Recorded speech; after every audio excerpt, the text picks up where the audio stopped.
Well, it's a quiet morning here. Just left. I thought I'd stop by and get some oranges at what's it called? Peppers. It's like an organic fruit. It's just a grocery store, a little like mom and pop shop grocery store. And I forgot they don't open until 9 because they get all their produce in and then put it out. It's so weird. But they are open at 9, and it's shortly after 8 o'clock here. So I'm gonna have to wait. Gonna have to wait for the oranges today. A lot of horses to jog today, a lot going on here at the barn. We're getting our horses ready for this week, the Wednesday horses. Horses that may or may not be going to the meadows Thursday, Friday. We did enter, what's the little guy's name? Delicious Stone DK for Friday. I do have to reach out to my brother now and make sure double, triple, quadruple check that he's coming to the meadows. He said he is. He said he's going to go to the meadows and then head down to Kentucky after, which would make perfect sense. We will be heading down to Kentucky on Thursday. That's why I won't be there. We have Memory and Imagination and Pickpocket on Thursday, and Arson on Friday. Amy and I are going to watch him go, and then Saturday make our way up to Dayton. We have What a Mission, Smoking Hot Irish Girl, and Irresistible Son and Sweeney are going to race together. I didn't realize that Sweeney had enough points to make the final. The Buckeye final. So good for him. He obviously raced great the other day, finished up strong with the earplugs in his ears. I had nowhere to go. Irresistible Son was also very good. So it should be a good race. I mean, they're not the two favorites. I think Irresistible Son will be one of them. But Sweeney has turned into a really, really handy, nice colt. And it'd be nice to get a good chunk of change with him before we turn him out in the field for the fall. Man, this weekend was just so quiet. It was like the calm before the storm. We made our way over to Ontario and went to the races on Saturday night. Got to watch Tactical Mounts. She raced so good. Third to the best fillies, really, for the most part, in the world. Bond and James's filly raced huge. The Back's filly. And we were just off their flank in 51-3. 51. She trotted 51-4, didn't she? Mounts, I think so. 51-4.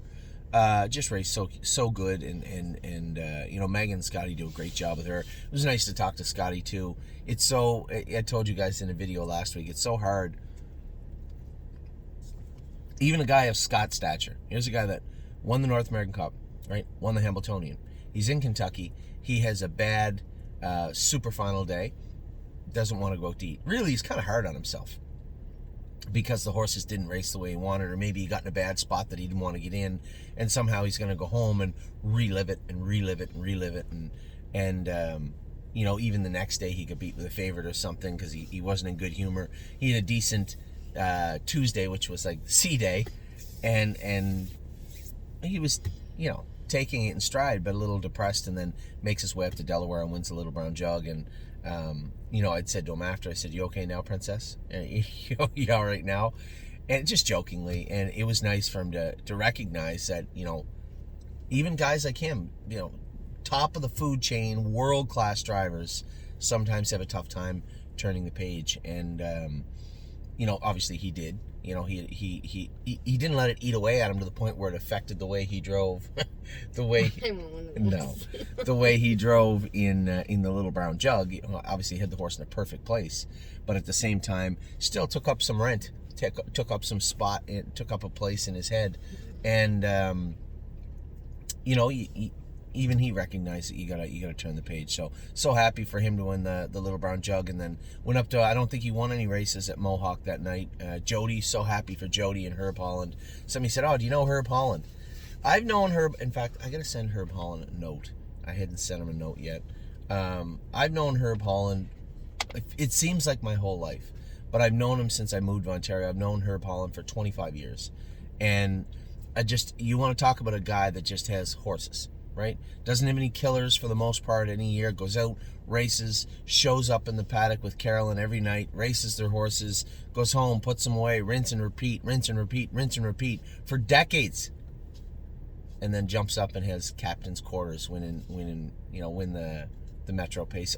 And Jody, Jody and Mark, we're a little bit old. We're all a little bit older now, right? You are, we are, but I'm 46, but I was never in Mark and Jody's stature level, right? I was never that guy. I was always, coming up to the plate 7th or 8th in the order, maybe, so to speak.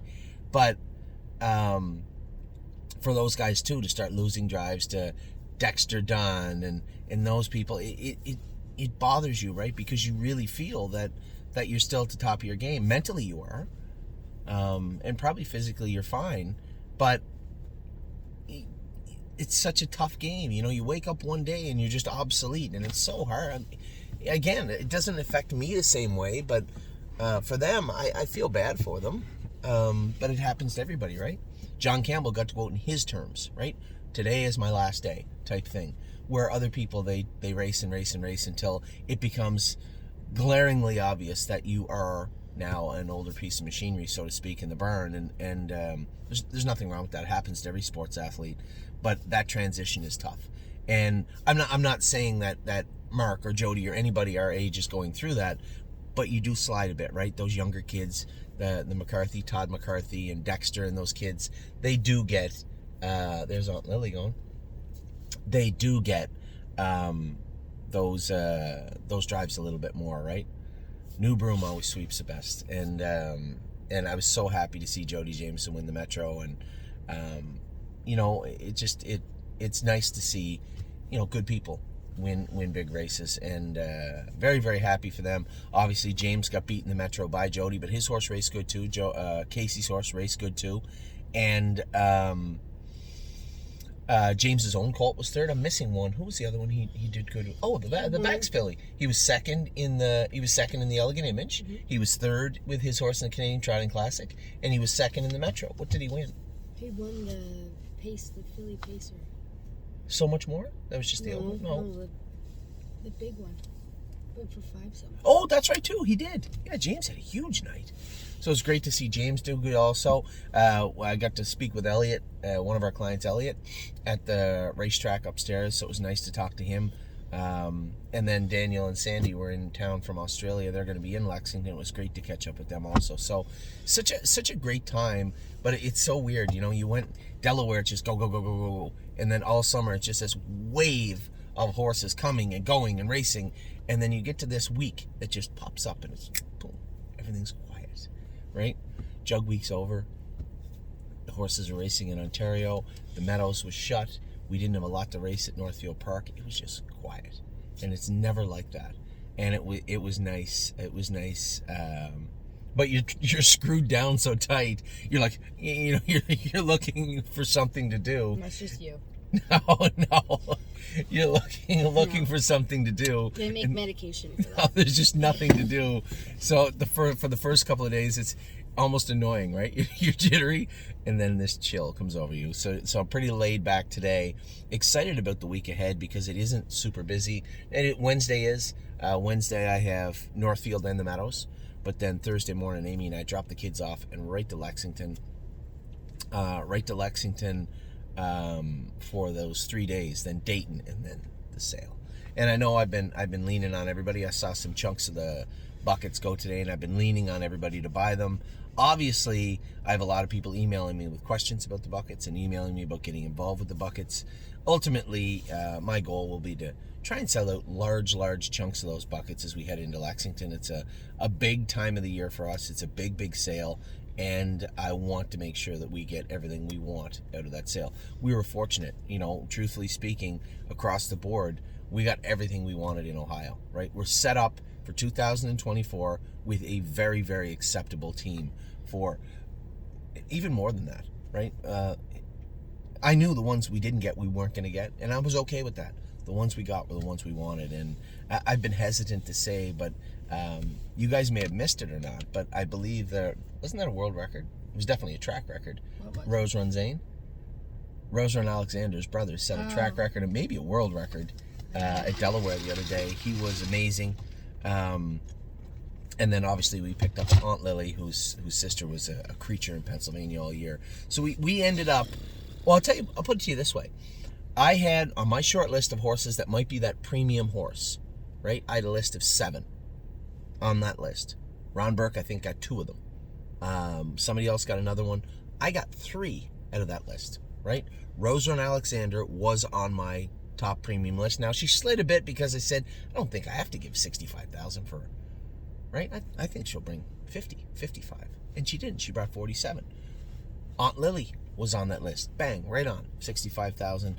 And then the other colt, Bluebird Tuxedo Hill. He was easily on the list also. Beautiful colt, great video, great family. And we got 3 of them.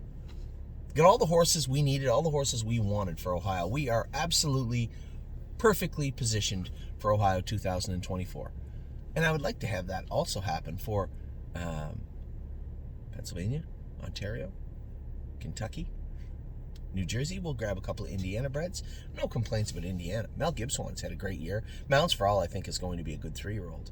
You know, we're just putting him through the paces, trying to set him up. Now you get to that point in your year where you have now said, okay, 2-year-old season's winding down. What do we need to work on for him to be a better 3-year-old? And I think that's what Ron and Adam are working on now.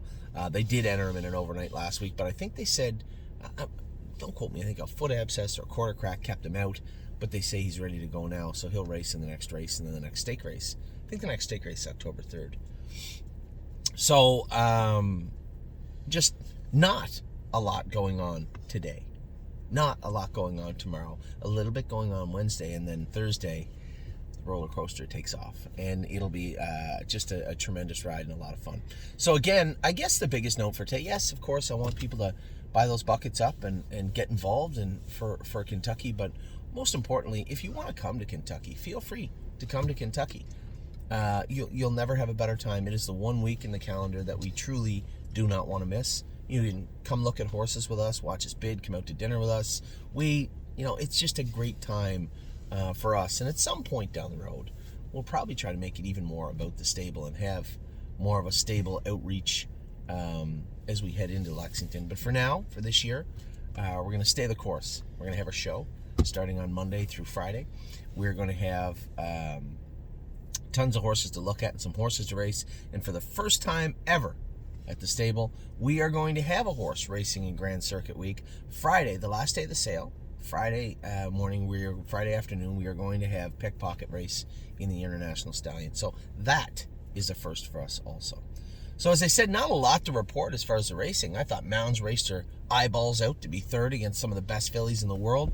51-4 she trotted. I thought No Free Lunch clearly back on track. You know, it takes time. I want everybody to understand how long it took for Harry to get him back to top level. Here's what just get nosed out in 49-4. Looked amazing. And Serious Dragon, yes, he can't beat those horses. He cannot beat the 3-year-old gold horses if they're going to dwell in that class. But there will be ebb and flow. There'll be horses move out of that class. It will look a little softer, and he'll fit in there. But in with those horses last Saturday night, little much to ask. So we'll keep an eye on that. We'll keep an eye on a lot of the horses. Tons of horses racing this week. It should be a ton of fun. Even though I'm not going to be obviously in Ontario racing Thursday or Friday, we will. I'm not going to be at the Meadows racing Thursday, Friday, we will. But I will be in Kentucky, and that should be a ball. So with that, I'm going to let you guys go. I hope you guys have a wonderful week. As I said, a little overcast here, a little cool this morning. You know what? We got a whole bunch of babies to go with. That'll be a lot of fun, and I'll get to look and see how everybody looks for the week. So with that, I'll let you go. Take care. I will talk to you all soon.